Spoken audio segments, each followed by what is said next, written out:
Alipin ka ba? Maraming klase ng pagkaalipin ang isang nilalang. Ngunit, iba't iba man ang hugis at kulay nito ay iisa lamang ang ibig sabihin nito.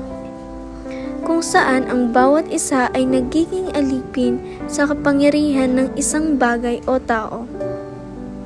Kung ang isang tao ay isang alipin, siya ay maituturing na isang bulag, pipi at bingi sa katotohanan, na ang buong sangkatauhan ay pinalaya na ng Diyos.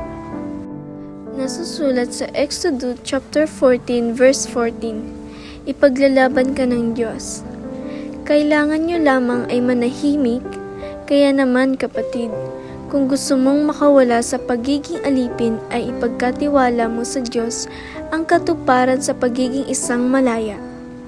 Sa isang sitwasyon na kung saan hindi na natin alam kung ano ang ating gagawin upang makawala sa pagiging isang alipin ay isa lamang ang sinabi ng Biblia. Manahimik ka. Dahil sa iyong pananahimik ay kumakalma ang iyong isipan at malinaw mong maririnig at makikita ang pagkilos ng kamay ng Panginoon.